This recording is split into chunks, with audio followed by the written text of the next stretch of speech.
The major investment banks have just issued some rather negative forecasts for the world economy and for the stock market. Let's see what these forecasts are and what hidden objectives are behind them.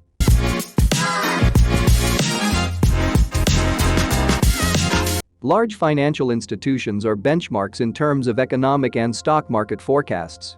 Examples are the investment banks Goldman Sachs and Morgan Stanley, the world's largest bank, J.P. Morgan, and the world's largest investment management company, BlackRock. On September 23, Goldman Sachs sharply cut its year-end target for the S&P 500 from 4,300 points to 3,600.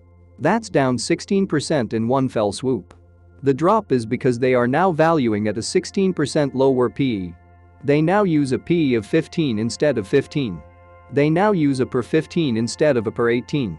They justify this drop in the per they use for valuation by the rise in interest rates. When interest rates rise, fixed income yields rise. If the profitability of fixed income rises, we will demand more profitability from the stock market so that it continues to be of more interest to us than fixed income. The PE is the inverse of the yield.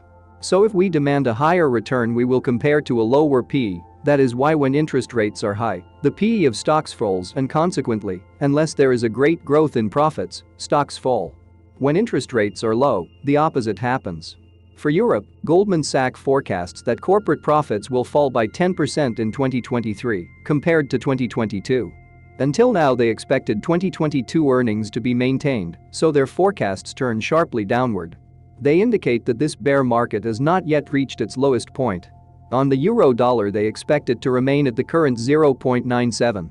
In the case of Morgan Stanley they are more pessimistic and say the following: we remain convinced in our opinion that the bear market will not end until the S&P 500 reaches the range between 3,000 and 3,400 points, and this will be at the end of autumn. That is down this quarter by 8 to 19%, which is a considerable fall for the S&P 500. They base this on the trajectory of corporate earnings, the economic outlook and the strength of the dollar. They think dollar strength will continue and expect the euro-dollar to be at 0.93 in December, which would mean a further 4% rise in the dollar. This is related to one of the points of their pessimistic forecast for the S&P 500.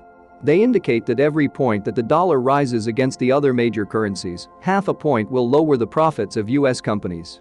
As the dollar is up 20% from last year, S&P 500 companies have on average a 10% headwind to earnings in the fourth quarter. This is because of US companies' sales outside the United States. For example, if Coca-Cola made €1 billion from its European sales in the fourth quarter, if it sells the same this year, when converted to dollars, it will be about 20% less than last year. If you are enjoying this video and want to be aware of new videos, subscribe to this channel and turn on notifications. As for BlackRock, they advise investors to shun most stocks. They do not believe recession risk is contemplated by the market. They are still positive on stocks over the long term. Michael Berry also made his prediction about the S&P 500. He was talking about the S&P 500 at 1862 points. He justified that it made sense by saying that in the event of this fall, the PE Shiller would be at 16 and the nominal at 9, and these values fall within the historical range. At J.P. Morgan they believe the market is close to the floor and comment as follows. While the market thinks the Fed will continue with huge rate hikes, we don't think one should continue to consider that the Fed's hawkish stance will continue. Some conditions are being met for the market to be bottoming out.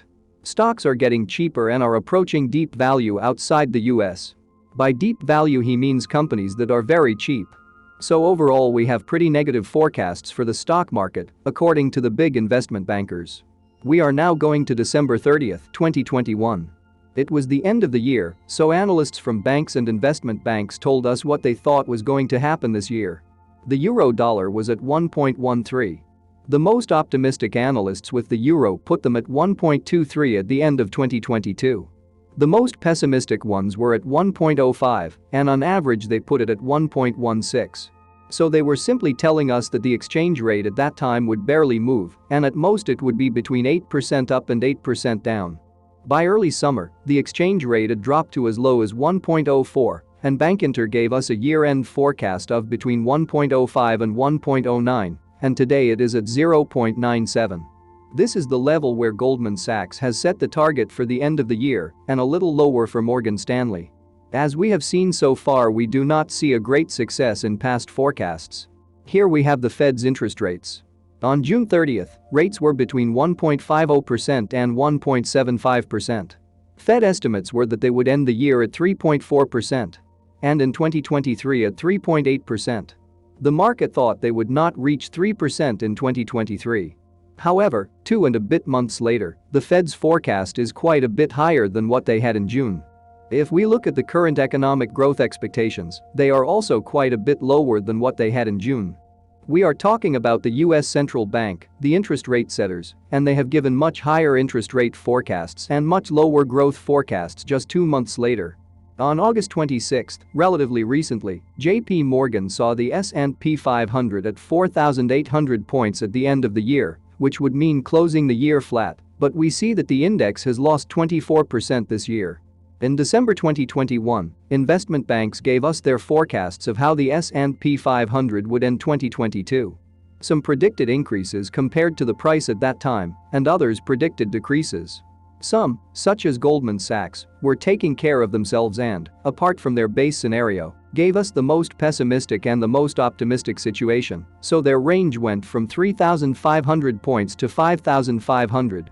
The stock market could rise up to 17% or fall up to 25%. Despite this generous range, the S&P 500 is close to ending the year out of it. So in December 2021, with the SP 500 at 4,700 points, this will be the forecast, which is a far cry from the current situation.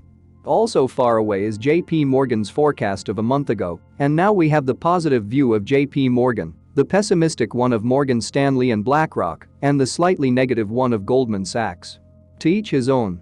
We have seen that the euro-dollar forecasts have not been very accurate, and the Fed's economic growth and interest rate forecasts have also been varied by the Fed itself. So, do these forecasts serve any purpose? People try to predict the stock market. That is a total waste of time. Nobody can predict the stock market. They try to predict it. There were a lot of people in this room in 1981. In 1982, when we had a 20% interest rate with double-digit inflation and double-digit unemployment, I don't remember anybody warning me about this in 1981. I didn't read anything about it. What he's trying to explain is that it would be very useful to know what the stock market is going to do. It would be great to know what the Dow Jones is going to go up from now, whether we're going to have a full-scale recession, what the interest rate is going to be. These are things that would be very useful to know, but you'll never know them in advance, you can't predict it. Benjamin Graham said, if I've learned anything in these 60 years on Wall Street, it's that people don't succeed when they predict what's going to happen in the stock market. I'm certainly not going to predict what the stock market will do in the next week, month or even the next year, because I have no idea. Warren Buffett's words. And he adds, those who predict what the market will do will fill your ears, but they will never fill your portfolio.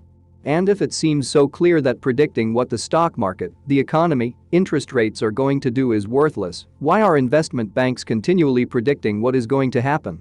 Wall Street makes money one way or another by picking up the crumbs that fall off the table of capitalism, but they don't make money unless people do things and get a cut of it.